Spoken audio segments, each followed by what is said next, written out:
قصص الانبیاء کی اس سیریز میں آج ہم بیان کرنے والے ہیں حضرت ابراہیم علیہ السلام کا آتش کدہ سے نکلنے کا واقعہ اور ان کی شادی کا واقعہ۔ نمرود کے بنائے گئے آتش کدہ میں حضرت ابراہیم علیہ السلام مسلسل 40 دن تک رہنے کے بعد اس آتش کدہ سے باہر آئے اور ملک شام کی طرف چل دیے، اور وہاں جا کر ایک شہر جو خزائن الوجہ کہلاتا ہے آپ نے وہاں قیام فرمایا۔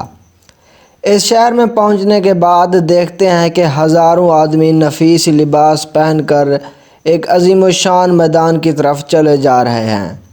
حضرت ابراہیم علیہ السلام نے یہ دیکھ کر وہاں کے لوگوں سے دریافت کیا کہ تم لوگ سب کے سب نفیس لباس پہن کر کہاں جاتے ہو؟ انہوں نے کہا کہ یہاں ایک بادشاہ کی شہزادی ہے اور وہ صاحب جمال ہے، اور کہا جاتا ہے کہ اس جیسا آج سارے عالم میں کوئی نہیں ہے، اور ہر ملک کے بادشاہ اور شہزادے سب اس کی آرزو کرتے ہیں، اور وہ شہزادی کسی کو قبول نہیں کرتی، اور وہ یہ کہتی ہے کہ میں اپنی پسند سے شادی کروں گی۔ آج تقریباً 7 دن ہو گئے ہیں، لوگ برابر وہاں جاتے ہیں، اور اس کا طریقہ عمل یہ ہے کہ جب سب جمع ہو جاتے ہیں تو وہ شہزادی خود نکل کر دیکھتی ہے، لیکن پسند کسی کو نہیں کرتی۔ بات جب حضرت ابراہیم علیہ السلام نے سنی تو انہی لوگوں کے ساتھ ہو لیے اور اسی میدان کے ایک گوشہ میں جا بیٹھے۔ جب دوپہر ہو گئی اور تمام لوگ حاضر ہو گئے تو وہ شہزادی اپنے ساتھ 70 نوکرانیاں لے کر اور تاج سر پر رکھ کر اور نقاب چہرے پر ڈال کر اور ایک تہرنج زرین جواہرات سے جڑا ہوا ہاتھ میں لے کر میدان میں جا کر ایک سرے سے سب کو دیکھنے لگی۔ جب حضرت ابراہیم علیہ السلام کے پاس پہنچی دیکھا کہ ایک نور ان کی پیشانی پر چمکتا ہے۔ وہ شہزادی اس نور کو دیکھ کر ان کے حسن و جمال پر فدا ہو گئی اور تہرنج زرین کو حضرت ابراہیم علیہ السلام کی گود میں ڈال دیا اور خود۔ اس کے بعد بادشاہ وقت کے لوگ حضرت ابراہیم علیہ السلام کو بادشاہ کے پاس لے گئے۔ در حقیقت وہ نور جس پر شہزادی عاشق ہوئی وہ نور محمدی صلی اللہ علیہ وآلہ وسلم تھا جو حضرت ابراہیم علیہ السلام کی پیشانی پر نمودار ہوا تھا۔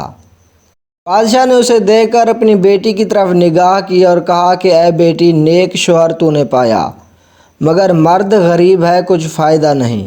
بالآخر سب امراؤں نے مل کر حضرت ابراہیم علیہ السلام سے اس کی شادی کر دی اور تمام رسومات بادشاہ نے ادا کیں اور سارے شہر میں خوشی و خرمی ہوئی، اور اس بیوی کا نام حضرت سائرہ تھا۔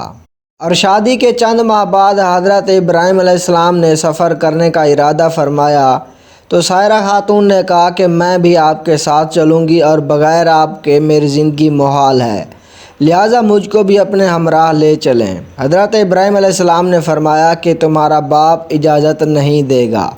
تو حضرت سائرہ خاتون بولیں کہ میرے باپ کی قدر آپ کے وجود کے سامنے میرے نزدیک کچھ بھی نہیں ہے، اس کی بغیر اجازت کے آپ کے ساتھ چلوں گی، کیونکہ آپ کے بغیر میری زندگی محال اور وبال ہے۔ پھر سائرہ خاتون نے اپنے باپ سے رخصت مانگی، اس نے ان کو اجازت دے دی۔ تب حضرت ابراہیم علیہ السلام سائرہ خاتون کو لے کر شہر سے نکلے اور اللہ تعالیٰ کا حکم بھی یہی تھا۔ راستے میں کچھ لوگوں نے کہا کہ اے حضرت ابراہیم علیہ السلام، مصر کا بادشاہ بڑا ظالم ہے اور عورتوں کی خواہش بہت رکھتا ہے، بالخصوص عروس نو کا بہت زیادہ شائق ہے اور بہت جلد اس طرف مائل ہو جاتا ہے، اور اس کے راستے پر 10 آدمی متعین رہتے ہیں، جو کوئی بھی مال و اسباب مصر سے لے جاتا ہے تو اس کو پکڑ کر اس سے اس مال کا محصول لیتا ہے، اور اگر کوئی سوداگر اپنی عورت کو اپنے ساتھ لے جاتا ہے تو وہ اس عورت کو چھین لیتا ہے۔ یہ سن کر حضرت ابراہیم علیہ السلام اندیشہ کرنے لگے، کیونکہ حضرت ابراہیم علیہ السلام ناموس میں بزرگ تھے اور سائرہ خاتون کے برابر حسینہ سارے جہاں میں کوئی نہ تھی، اور اس راستے کے سوا جانے کے واسطے کوئی دوسرا راہ بھی نہ تھا۔ پھر ایک صندوق بنا کر سائرہ خاتون کو اس میں چھپا کر تالا لگا دیا اور صندوق کو اونٹ پر رکھ دیا۔ جب شہر میں جا پہنچے تو محصول والے آ کر صندوق کھولنے لگے تاکہ اس کو دیکھ کر اس کے موافق اس کا محصول لیں۔ اس پر حضرت ابراہیم علیہ السلام نے فرمایا کہ صندوق مت کھولو، اور اس کا محصول جو ہوگا وہ میں دوں گا، اگر تم یہ چاہو کہ صندوق کے وزن کے برابر سونا اور چاندی لو تو بھی تم کو دے دی جائے گی۔ یہ سن کر وہ اور بھی زیادہ اشتیاق کرنے لگے کہ کیا معلوم اس میں کون سی چیز ہے، ضرور کھولنا چاہیے۔ چنانچہ انہوں نے بالاصرار اس صندوق کو کھولا تو دیکھتے ہیں کہ ایک عورت صاحب جمال اس میں بیٹھی ہے، جس کا ثانی اگر تلاش بھی کیا جائے تو ملنا ناممکن ہے۔ بس حضرت سائرہ کو بادشاہ کے پاس لے گئے۔ جب محصول والے حضرت ابراہیم علیہ السلام اور حضرت سائرہ خاتون کو بادشاہ کے نزدیک لے گئے تو اس بادشاہ ملعون نے پوچھا کہ یہ عورت تمہاری کیا لگتی ہے؟ حضرت ابراہیم علیہ السلام نے اس کو جواب دیا جو کہ اسلامی جواب تھا۔ آپ نے فرمایا کہ یہ میری بہن ہے۔ یہ جواب سن کر اس ملعون نے کہا کہ تم اپنی بہن کو مجھے دے دو۔ تب حضرت ابراہیم علیہ السلام نے فرمایا کہ وہ اپنی ذات کی مالک ہے۔ سائرہ خاتون نے فرمایا کہ معاذ اللہ، یعنی پناہ مانگتی ہوں اللہ تعالیٰ سے۔ وہ ملعون یہ سن کر ہنسا اور حکم کیا کہ ان کو حمام میں لے جاؤ اور نہلا دھلا کر لباس فاخرہ پہنا کر خوشبو سے معطر کر کے میرے پاس لاؤ۔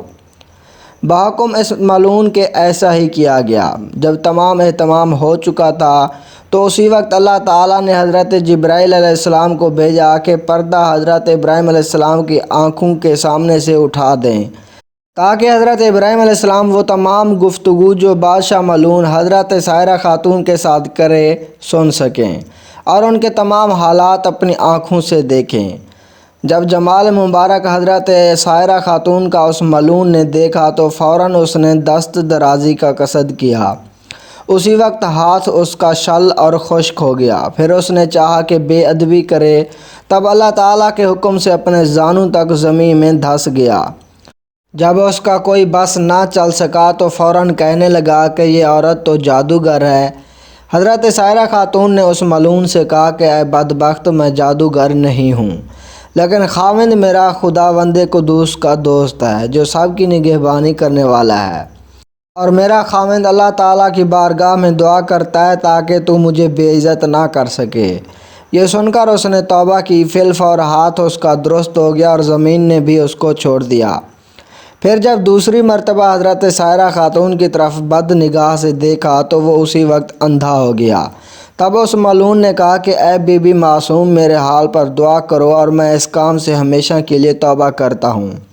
جب حضرت سائرہ نے اللہ تعالیٰ سے دعا فرمائی تو اللہ تعالیٰ کے حکم سے اس کی آنکھیں اچھی ہو گئیں۔ پھر جب حالات ٹھیک ہو گئے تو غلبہ شیطانی سے عہد شکنی کرنی چاہی کہ میں حضرت سائرہ خاتون پر دست درازی کروں، تو اسی وقت تمام بدن اس کا خشک اور شل ہو گیا اور پھر آنکھیں جاتی رہیں۔ پھر کہنے لگا اے بی بی پاک دامن، میرے واسطے اپنے خدا سے دعا کیجئے۔ حضرت سائرہ خاتون بولیں کہ اے بدبخت، یہ دعا میری نہیں ہے بلکہ میرا شوہر جو میرے ساتھ ہے ان کی دعا ہے، اور وہ خداوند کریم کے دوست ہیں، اگر وہ چاہیں تجھے معاف کریں یا نہ کریں۔ تب اس نے کہا کہ حضرت ابراہیم علیہ السلام کو یہاں لاؤ۔ پھر اس کے بلانے پر حضرت ابراہیم علیہ السلام وہاں تشریف لے گئے۔ وہ بادشاہ بولا اے ابراہیم علیہ السلام، مجھے معاف کیجئے، میں نے آپ پر بڑا ظلم کیا ہے اور میں اب توبۃ النصوح کرتا ہوں۔ تب حضرت ابراہیم علیہ السلام نے اس بادشاہ سے کہا کہ یہ میرے حکم سے نہیں ہے، یہ سب اللہ تعالیٰ کے حکم سے ہوتا ہے جو تمام جہان کا رب اور مالک ہے۔ دیکھو خدا کی مرضی کیا ہوتی ہے، اسی کے مطابق کرنا ہوگا۔ اس وقت حضرت جبرائیل علیہ السلام حضرت ابراہیم علیہ السلام کے پاس آیا اور فرمایا کہ اللہ تعالیٰ نے آپ کو سلام بھیجا ہے اور فرمایا ہے کہ جب تک یہ تمام ملک اور خزانہ اپنا تم کو نہ دے دے تم ہرگز اس سے راضی نہ ہونا۔ پھر حضرت ابراہیم علیہ السلام نے اس بادشاہ سے یہ بات کہی کہ میرا رب ایسا فرماتا ہے۔ بادشاہ نے حضرت ابراہیم علیہ السلام سے جب یہ باتیں سنتے ہی تمام سلطنت اور اپنا خزانہ حضرت ابراہیم علیہ السلام کو دے دیا۔ یہ کیفیت ہونے پر حضرت ابراہیم علیہ السلام نے اس بادشاہ کے حال پر دعا فرمائی اور اس نے اس دعا کی برکت سے صحت و تندرستی پائی۔ مروی ہے کہ حضرت ابراہیم علیہ السلام نے اس مملکت کے 2 حصے کر کے آدھا حصہ جو جانب کنعان کے تھا آپ نے خود رکھ لیا اور باقی جو کچھ بچا اس کو واپس دے دیا۔ اس بادشاہ نے ایک نیک روح اور صاحب جمال دوشیزہ لا کر حضرت سائرہ خاتون سے کہا کہ اے نیک بخت بی بی، میں نے تمہاری بے حرمتی کرنے کی کوشش کی اور میں نے تم کو دیکھ کر اندیشہ بد کیا، بس تمہارے عفو و معاف کے شکرانہ میں یہ بی بی ہاجرہ تمہیں دیتا ہوں۔ جو گناہ و تقصیریں مجھ سے ہوئی ہیں مجھے معاف کیجیے۔ پس حضرت ابراہیم علیہ السلام سائرہ خاتون اور بی بی ہاجرہ کو لے کر کنعان کو چلے۔ راستے میں سائرہ خاتون نے اپنا حال جو بادشاہ کے یہاں گزرا تھا وہ بیان کرنے لگی۔ حضرت ابراہیم علیہ السلام نے فرمایا کہ اے سائرہ خاتون آپ بیان نہ کریں، اللہ تعالیٰ نے اپنے فضل و کرم سے ہماری آنکھوں کے سامنے سے پردہ غیب اٹھا دیا تھا۔ جو باتیں آپ پر گزری تھیں مجھ سے سب ظاہر ہو جاتی تھیں، اور جو تم کرتی اور کہتی تھیں سو وہ میں دیکھتا اور برابر سنتا تھا۔ اس کے بعد حضرت سائرہ خاتون نے بی بی ہاجرہ کو حضرت ابراہیم علیہ السلام کی خدمت میں دے دیا۔ حضرت ابراہیم علیہ السلام کے قصے کے باقی حصے اگلی ویڈیوز میں فراہم کیے جائیں گے۔ اگر یہ ویڈیو پسند آئی ہے تو اسے لائک ضرور کر دیجیے گا۔ کوئی غلطی کوتاہی نظر آئی ہو تو کمنٹ کر کے ضرور بتائیے گا۔ ملتے ہیں اگلی ویڈیو میں، تب تک اللہ حافظ۔